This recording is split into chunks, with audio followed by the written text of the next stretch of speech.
روشنی کا مینار ہے، تفسیر کبیر، اس میں جلد نمبر 2 جو 16ویں جلد کا دوسرا حصہ ہے، 30 صفحے پہ لکھا ہے، کہتے ہیں انہ روی انہ علیہ السلام داخل المسجد فرا نائما، ہمارے نبی علیہ السلام مسجد نبوی میں داخل ہوئے تو دیکھا تو ایک شخص سو رہا تھا۔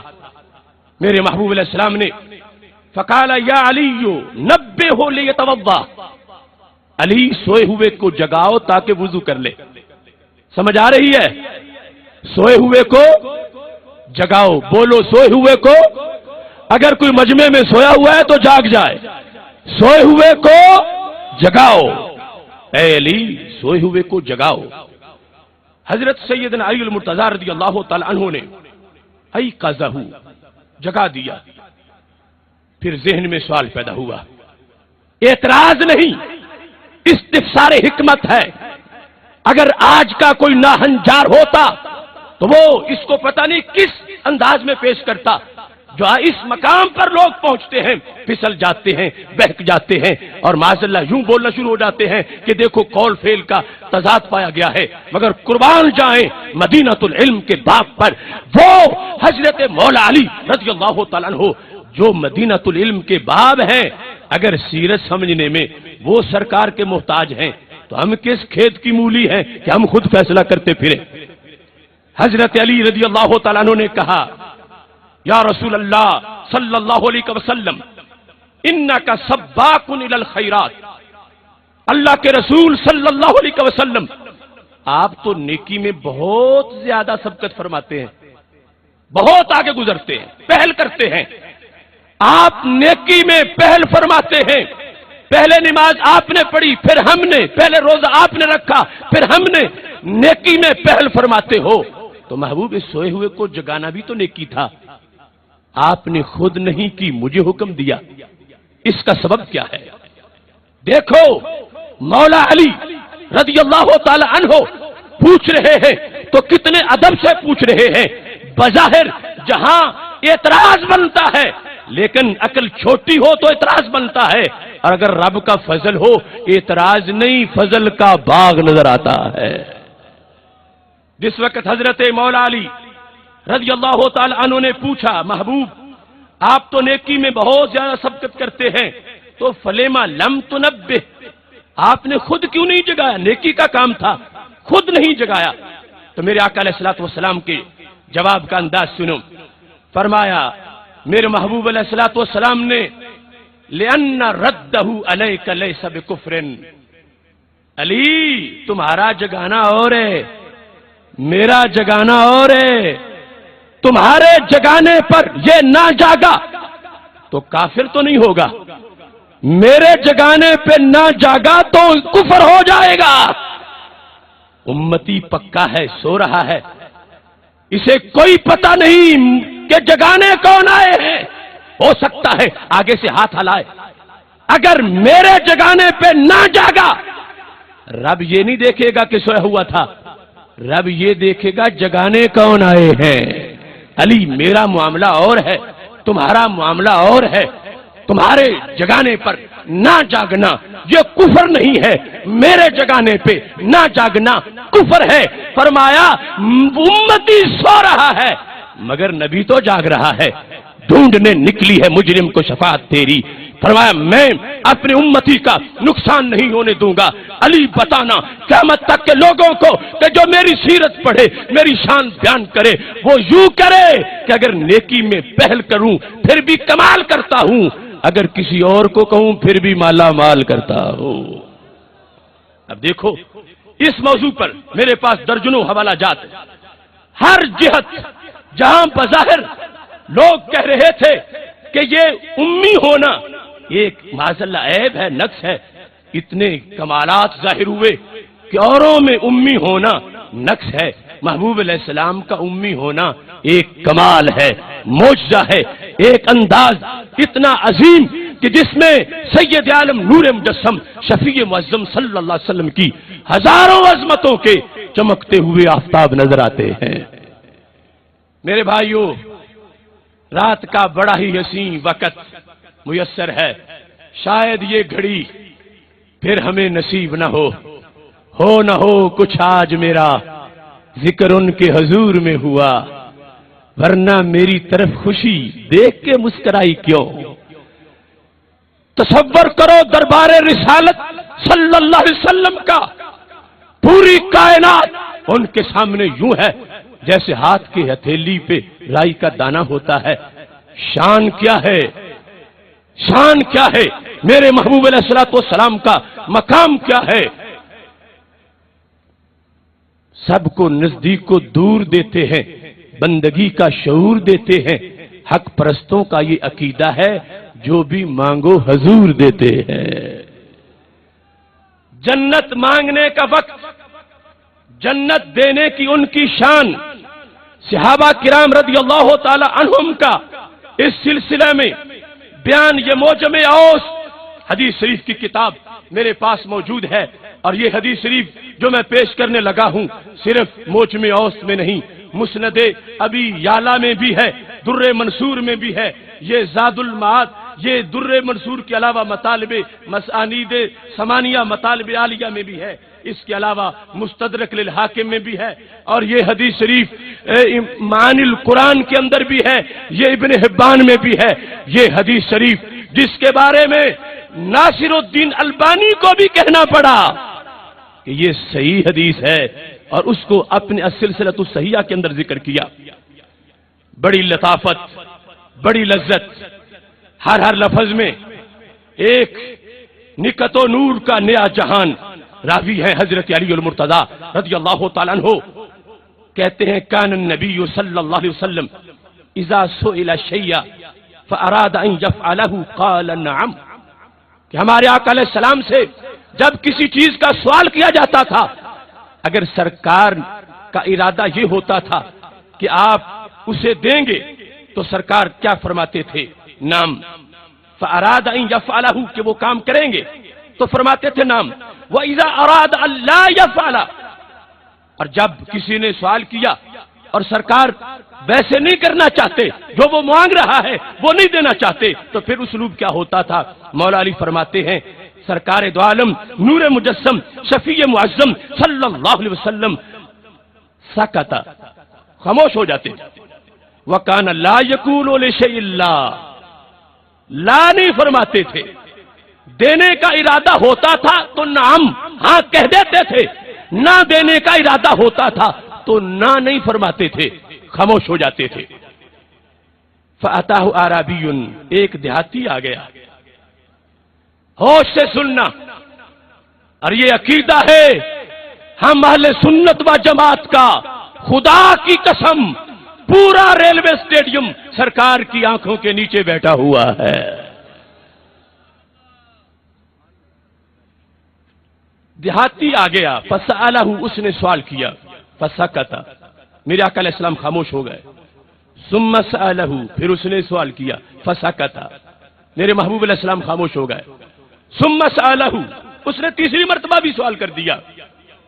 فقال له النبی صلی اللہ علیہ وسلم کہیۃ المنتہر، تو میرے آقا علیہ السلام نے جس طرح کی جھڑکی کا انداز ہوتا ہے فرمایا، وہ سلما شیتا یا ربیو، اے بدو جو چاہے مجھ سے مانگ لے۔ یہ ہے سرکار میں نہ لا ہے نہ حاجت اگر کی ہے۔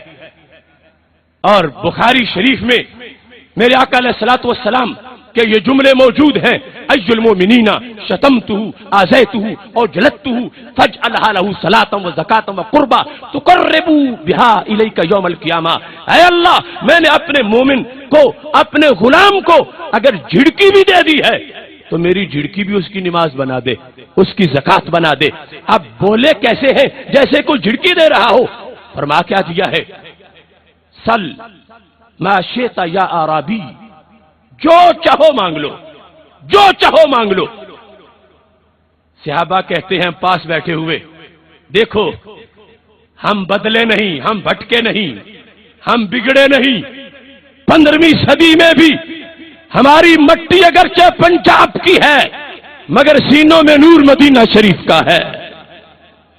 جب یہ سرکار دو عالم صلی اللہ علیہ وسلم کے دربار میں رحمت جوش پہ ہے، صحابہ کہتے ہیں فغبتنا ہو، ہمیں رشک آ گیا کہ کاش کہ یہ جملہ سرکار ہمیں فرما دیتے، سلما شیتا جو اس دیہاتی کو فرمایا، کاش کہ یہ جملہ سرکار ہمیں فرما دیتے۔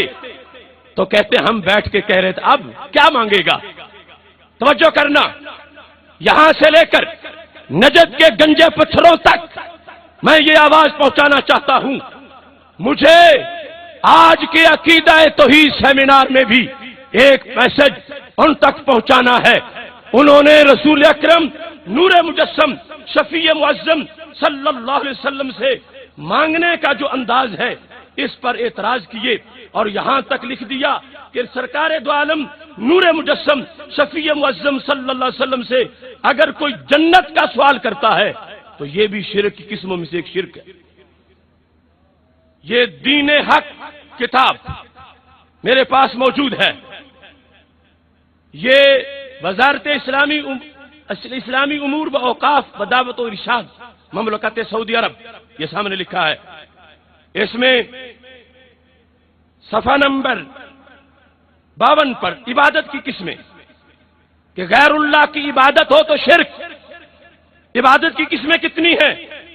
پہلی قسم دعا، اپنی ان ضروریات کو طلب کرنا جن کو پورا کرنے کی سوائے اللہ تعالیٰ کے کوئی طاقت و قدرت نہیں رکھتا، جیسے بارش برسانا، مریض کو شفا عطا کرنا، مصیبتوں کو ٹالنا اور دور کرنا جس کو ٹالنے کی کوئی انسان طاقت نہیں رکھتا، اور جیسے جنت کا سوال کرنا، جنت کا سوال کرنا اللہ کے سوا کسی سے، انہوں نے لکھا کہ یہ شرک ہے۔ اور اس میں آگے جا کر یہ وضاحت کر دی جس نے کسی مخلوق سے خواہ وہ زندہ ہو یا مردہ، بعد از وصال کی بات نہیں صرف، یہ اگلے صفحے پر 53 پر لکھا ہے کہ جس نے کسی مخلوق سے خواہ وہ زندہ ہو یا مردہ، ان میں سے جو پیچھے چیزیں گنی گئی ہیں، کسی چیز کو مانگا، اس نے اس کی عبادت کی اور وہ مشرک ہو گیا۔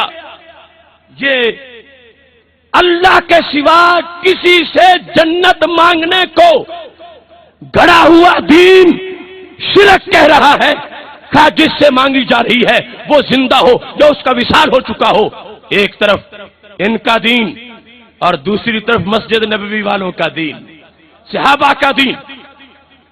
جس وقت صحابی کو سرکار نے فرمایا سلما شیتا یا عربیو، مانگ لے جو کچھ مانگنا چاہتا ہے، صحابہ کہتے ہمیں رشک آنے لگا کہ اس کے تو وارے نیارے ہو گئے، ہم نے دل میں سوچا اب یہ کیا مانگے گا۔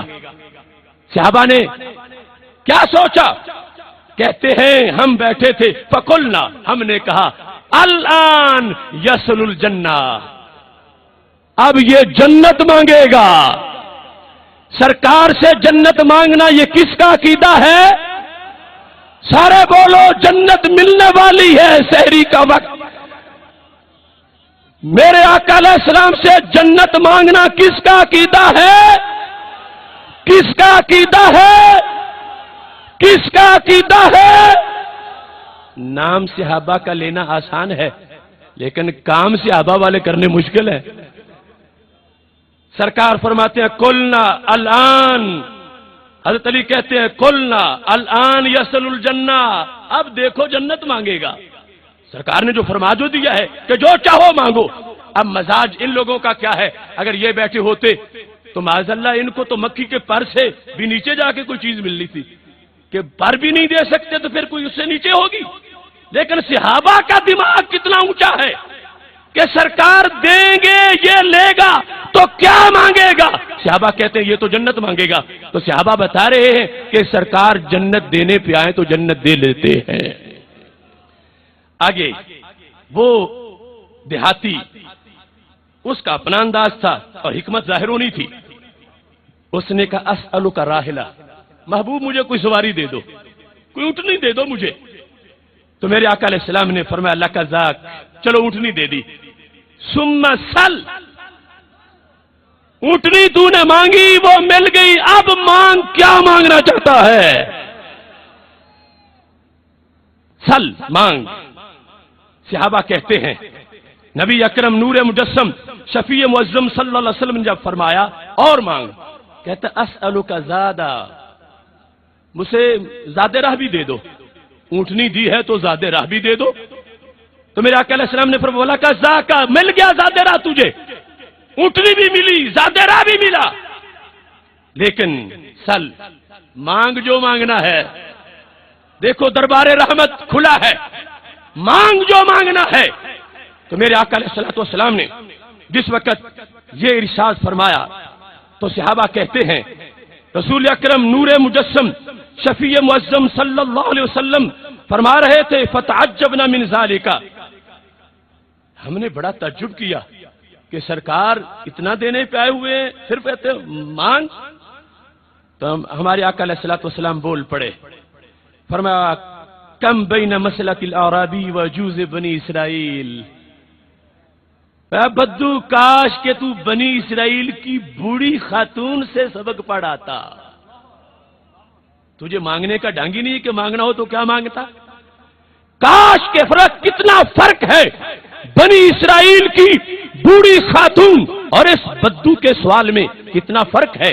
جب میرے آقا علیہ السلام نے یہ ایک جھلک دکھائی، صحابہ تڑپ اٹھے، کہنے لگے یا رسول اللہ صلی اللہ علیہ وسلم، اب ہمیں ارشاد فرمائیے یہ بنی اسرائیل کی بوڑھی کا کیا عقیدہ تھا، اس کا مسئلہ کیا ہے، یہ ارشاد فرما دیجئے. سید عالم نور مجسم شفیع معظم صلی اللہ علیہ وسلم اب ارشاد فرما رہے ہیں. اور یہاں پر میں نے اس واسطے یہ سلسلۃ الاحادیث الصحیحہ کا حوالہ پہلے ذکر کر دیا کہ اس کے صفحہ نمبر 624 پر اس حدیث کی پوری بحث موجود ہے، اور حدیث نمبر 313 ہے جس میں ناصر الدین البانی جس نے ٹھیکہ لیا ہوا ہے اہل سنت کے عقائد و نظریات والی حدیث کو ضعیف قرار دینے کا جعلی طور پر، وہ بھی یہاں بھاگ نہ سکا. اس نے صحیح حدیثوں کے اندر اس حدیث کو شامل کر کے جو کچھ حدیث سے ثابت ہو رہا ہے بتا دیا کہ اس میں اللہ نے کتنی صداقتیں عطا فرما رکھی ہے. میرے آقا علیہ السلام نے فرمایا سنو بنی اسرائیل کی بوڑھی کیا مانگتی تھی. ان موسیٰ لما امر ان یقطع البحر فانتہا الیہ، حضرت موسیٰ علیہ السلام کو جب حکم ہوا کہ چلو رات کے وقت قوم کو لے کر، جب وہ آگے بڑھے تو سواریوں نے منہ پیچھے کر لیے، آگے سے ڈرنے لگے، ساری سواریاں پیچھے آ گئیں. فقال موسیٰ مالی یا رب، اے اللہ یہ کیا ہے، معاملہ کیا ہے کہ یہ ساری سواریاں دوڑ کے پیچھے آ رہی ہیں، میں آگے جانا چاہتا ہوں اور یہ سواریاں پیچھے آ رہی ہیں. اس مقام پر جو متعدد کتب ہیں ان کے اندر متعدد الفاظ اس حدیث شریف کے موجود ہیں. مستدرک للحاکم کے اندر اس کی تفصیل اس انداز میں ہے کہ جس وقت رستہ گم ہو گیا بنی اسرائیل سے، فقال له علماء بنی اسرائیل، تو حضرت موسیٰ علیہ السلام سے علماء کہنے لگے نحن نحدثک ان یوسف اخذ علینا مواثیق، ہم تجھے بتاتے ہیں کہ حضرت یوسف علیہ السلام نے یہ ہم سے عہد لیا تھا کہ جب تم مصر سے جاؤ گے تو تم نے یہ کام ضرور کرنا ہے کہ اس انداز میں حتی ننقل عظامہ معنا، کہ تم تب جا سکو گے جب میری قبر کھود کے مجھے ساتھ لے جاؤ گے. تو ویسے نہیں سواری چلے گی، مشکل تب ٹلے گی جب حضرت یوسف علیہ السلام کی قبر پہ جاؤ گے، ان کا پتہ چلے گا، رستے روشن ہو جائیں گے. جس وقت یہ بات منظر عام پر آ گئی تو حضرت یوسف علیہ السلام کی قبر کا پتہ پوچھا گیا کہاں موجود ہے. ایک بوڑھی خاتون تھی، اس کو پتا تھا کہ قبر حضرت یوسف علیہ السلام کی کس جگہ پہ موجود ہے. اس بوڑھی کے پاس جب حضرت موسیٰ علیہ السلام پہنچے تو آپ نے اس سے کہا بتاؤ حضرت یوسف علیہ السلام کی قبر کہاں ہے، هل تعلمین این قبر یوسف علیہ السلام، قالت نام، جانتی ہو کہاں قبر ہے؟ اللہ کے ایک نبی دوسرے نبی کی قبر کا رستہ پوچھ رہے ہیں. خاتون نے کہا جانتی ہوں. قال دلینی علیہ، پھر بتا دو کہاں ہے. قالت لا واللہ حتی توتینی ما اسألوکا، جب تک میری شرط پوری نہیں ہوگی اس وقت تک میں حضرت یوسف علیہ السلام کی قبر کا رستہ نہیں بتاؤں گی۔ توجہ سے سننا، شرط کیا تھی؟ قال ذاک لک، شرط بتاؤ تو کیا ہے، میں پوری کروں گا۔ کہنے لگی انی اسألوک ان اکون معک فی الدرجۃ التی تکون فیہا فی الجنہ۔ بوڑھی نے کہا قبر کا پتہ بتانے کا ریٹ کچھ کم نہیں ہے، میں قبر کا ایڈریس تب بتاؤں گی جب جنت میری پکی کر دو گے، جنت کی ٹکٹ مجھے ملے گی تو پھر میں قبر کا پتہ بتاتی ہوں، ورنہ میں قبر کا پتہ نہیں بتاتی۔ تو حضرت موسیٰ علیہ السلام نے جواب میں کہا نہیں، یہ تم زیادہ مانگ رہی ہو، صرف جنت ہوتی تو اور بات تھی، یہ کہہ دیا سلل جنت، جنت مانگ لے، مگر یہ تم میرے ساتھ جنت کا کہہ رہی ہے، یہ تو بڑی دور کی بات ہے، صرف جنت مانگ لے۔ یہاں سے بھی پتا چلا کہ موسیٰ علیہ السلام کو جنت دینے کا اختیار تھا کہ جنت مانگیے، ساتھ میرے سنگت جو مانگتی ہے نبیوں کے درجے میں، یہ نہ مانگ، صرف جنت مانگ لے۔ آپس میں بات ہوتی رہی۔ پاؤ اللہ تبارک و تعالی علیہ، اللہ نے وحی کی حضرت موسیٰ علیہ السلام کو ان آتہا ذالکا، موسیٰ شرط مان جاؤ، جنت بھی دے دو، جنت میں اپنی سنگت بھی دے دو، تو کیا ہوگا؟ فَإِنَّهُ لَا يُنْكِسُكَ شَيْئًا، تمہارے خزانوں میں کیا کمی آئے گی؟ دیکھو نبی کا خزانہ، دیکھو نبی کا خزانہ، لا يُنْكِسُكَ شَيْئًا، جنت دے دو، اپنے ساتھ دے دو، اس میں کوئی کمی نہیں آئے گی۔ فَآتَاهَا، حضرت موسیٰ علیہ السلام نے قبر کے پتے کے لیے جنت کی قیمت دے دی، حضرت یوسف علیہ السلام کی قبر کے پتے کے لیے حضرت موسیٰ علیہ السلام نے وہ قیمت دے دی جنت کی، اور جس وقت ان کا جسد اثر نکلا تو ہر طرف روشنی پھیل گئی، رستہ مل گیا۔ یہ حدیث بیان کر کے میرے نبی علیہ السلام فرمانے لگے یہ اعرابی کتنا سادہ ہے، اس کو پتہ ہی نہیں ہے کہ بنی اسرائیل کی بوڑھی کیا مانگتی تھی، یہ کبھی سواری مانگتا ہے، یہ کبھی زیادہ راہ مانگتا ہے، میں جب کہہ رہا ہوں سل مانگ لے جو مانگنا ہے، تو پھر اسے سب سے پہلے میری دہلیز پہ جنت کا سوال کرنا چاہیے تھا۔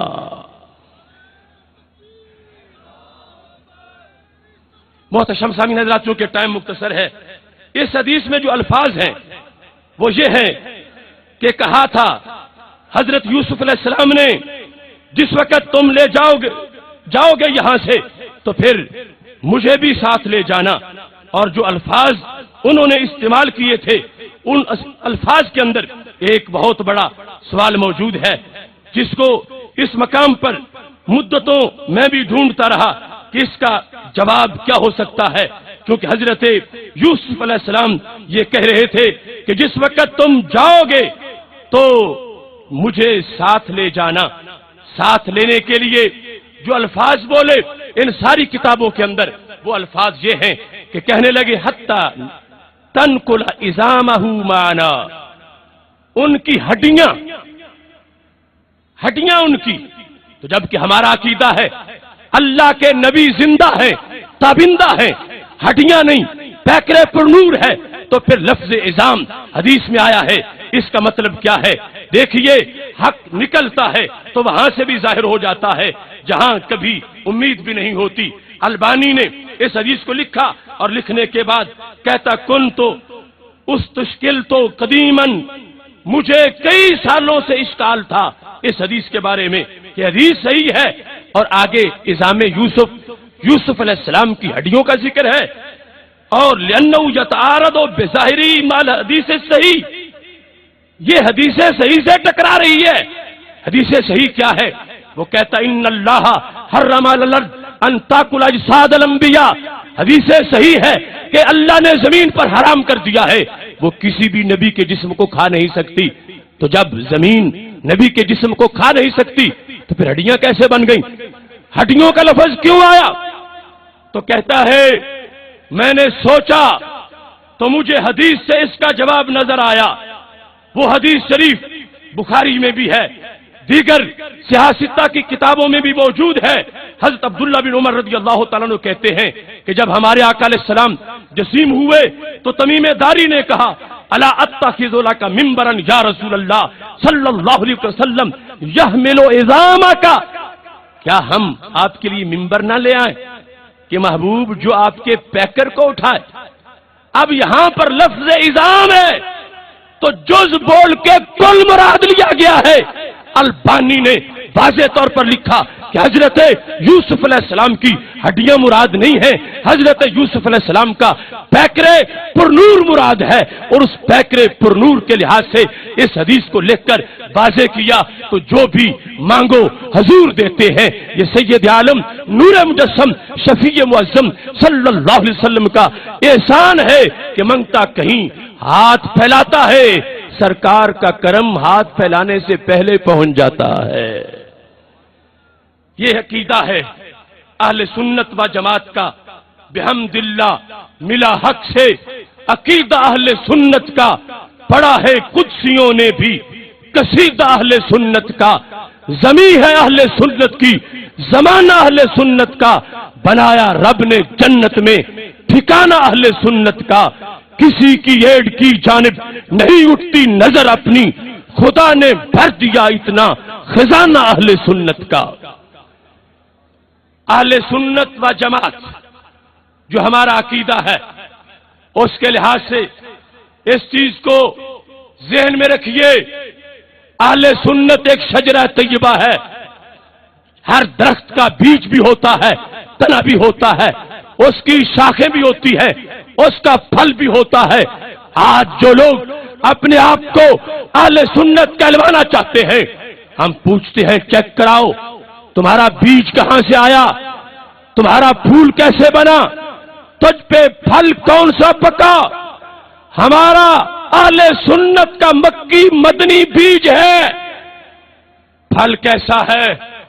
میں ان کیکروں کو دعوت دیتا ہوں، دکھاؤ اپنے درخت پہ کہیں داتا صاحب جیسا کوئی پھل پکا ہو، کہیں بابا فرید جیسا کوئی پھل پکا ہو، کہیں حضرت سلطان باہو جیسا کوئی پھل پکا ہو.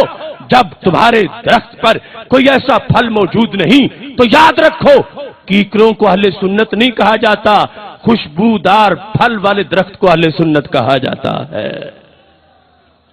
اس لیے اہل سنت و جماعت وہ مقدس عقیدہ ہے، وہ روشن سلسلہ ہے جس کی ایک جانب دربار رسالت سے ملی ہوئی ہے اور دوسری جانب حضرت امام احمد رضا بریلوی سے ملی ہوئی ہے. ہر دور میں ہر صدی کے اندر ہم اپنے امام گنوا سکتے ہیں. ہر دور میں ہمارے امام مؤذن موجود تھے. میں پوچھتا ہوں بتاؤ تو صحیح، جب رائے راجو کے سر پہ داتا صاحب نے جوتے مارے تھے تمہارا اس وقت مؤذن کون تھا؟ اس وقت تمہارا توحید کا اذان دینے والا کون تھا؟ جس وقت مجدد الفسانی ٹکرائے تھے اکبر کی نام نہاد روشن خیالی سے، تمہارا اس وقت مؤذن کون تھا؟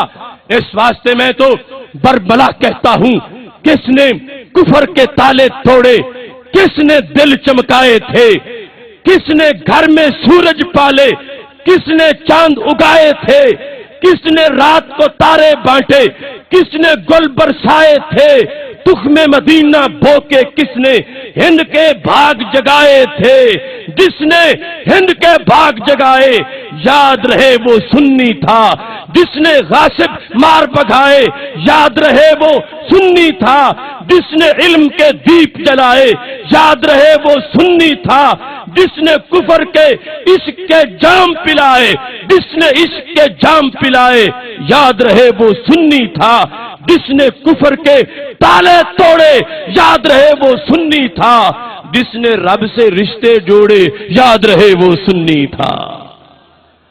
آج خوارج اپنے آپ کو سنی قرار دے رہے ہیں. صرف ایک حوالہ پیش کر رہا ہوں، الکامل کے اندر ابن الاسیر جزری نے اس کو سند سے روایت کیا، جلد نمبر 3 ہے. حضرت شہید کربلا سیدنا امام حسین رضی اللہ تعالیٰ عنہ کربلا میں کھڑے ہو کر اہل سنت کی تعریف کر رہے تھے. سنی کون ہوتا ہے؟ آج جن کے سینے بغض حسین سے بھرے ہوئے ہیں وہ اپنے آپ کو اہل سنت کہلوانے لگے. حضرت امام حسین رضی اللہ تعالی عنہ کھڑے تھے کربلا کے میدان میں. پوچھا اولم یبلغکم قول مستفید، اے لوگو کیا وہ تمہیں مشہور حدیث نہیں پہنچی؟ پوچھا گیا کون سی حدیث؟ کا قال رسول اللہ صلی اللہ علیہ وسلم لی والے اخی، میرے لیے اور میرے بھائی حسن رضی اللہ تعالیٰ عنہ کے لیے سرکار نے ایک جملہ بولا تھا، اے کوفہ والو کیا تمہیں وہ حدیث یاد نہیں ہے؟ پوچھا کون سا جملہ، کون سی حدیث؟ تو حضرت امام حسین نے کہا میرے لیے اور میرے بھائی امام حسن رضی اللہ تعالیٰ عنہ کے لیے سید المرسلین حضرت محمد مصطفیٰ صلی اللہ علیہ وسلم نے یہ ارشاد فرمایا تھا، انتما سیدہ شباب اہل الجنہ وقرۃ عین اہل السنہ. اے حسن حسین تم جنتی جوانوں کے سردار بھی ہو اور سنیوں کی آنکھ کی ٹھنڈک بھی ہو. یہ ہے سنی کی تعریف سند کے ساتھ. جس کا دل بغض اہل بیت سے بھرا ہو وہ سنی نہیں ہو سکتا. سنی ہونے کے لیے یہ شرط حدیث شریف میں واضح لکھ دی گئی. اللہ کا کروڑوں بار شکر ہے کہ اس نے ہمیں صحابہ کی محبت بھی عطا کی، اہل بیت کی محبت بھی عطا کی. اور خلاصہ اہل سنت و جماعت کا خطیب کربلا نے بیان کر دیا. اس لیے میرے بھائیوں کہیں گھبرانے کی ضرورت نہیں. وہ لوگ گندے اتنے ہیں کہ کسی ستری سی چادر کی تلاش میں ہیں کہ جس پر کوئی داغ نہ ہو، اور وہ یہ چادر کھینچنا چاہتے ہیں. شان رسول صلی اللہ علیہ وسلم کانفرنس یہ اعلان کر رہی ہے جب تک جسم میں جان رہے گی ہم اہل سنت کا صاحبان کسی کو کھینچنے نہیں دیں گے. ہاں جسے شوق ہے سنی کہلوانے کا وہ مزاج سنی بنائے، اپنے آپ کا ضمیر خمیر سنی بنائے، ڈاکومنٹس آف اہل سنت کو پورا کرے، ہم اسے خوش آمدید کہیں گے. لیکن کبھی گستاخیوں کو چھپانے کے لیے اپنی ستھری چادر کسی کو استعمال کرنے کی ہرگز اجازت نہیں دیں گے. محتشم سامعین حضرات، اللہ کا شکر ہے کہ رات ہماری سرکار مدینہ صلی اللہ علیہ وسلم کے انتظار میں گزری. رسول اکرم نور مجسم شفیع معظم صلی اللہ علیہ وسلم کی نگاہ عنایت کے نیچے گزری. کہاں کہاں سے قافلے چلے تھے اور منزل پہ پہنچے، اور اتنی کثیر تعداد میں بیٹھ کر آپ نے اکابر کی ان باتوں کو سنا اور اپنے سینے روشن کیے. اب واپسی کا وقت ہے، سلام ہوگا، دعا کی قبولیت کا وقت ہے. شرک پور شریف کے عظیم چشم و چراغ میاں ولید احمد شرک پوری دعا فرمائیں گے. پیغام یاد رکھنا، حضرت غازی ممتاز حسین قادری کی رہائی کے لیے 22 جون کو پنڈی لیاقت باغ کے اندر جو ممتاز قادری رہائی کانفرنس ہو رہی ہے اس کا پیغام گلی گلی محلے محلے پہنچائیے. الہی پر اثر میری دعا کر بجاہ مصطفیٰ خیر الورا کر، خدا بندہ دعا میری یہی ہے میرے ممتاز غازی کو رہا کر. وآخر دعوایا ان الحمدللہ رب العالمین.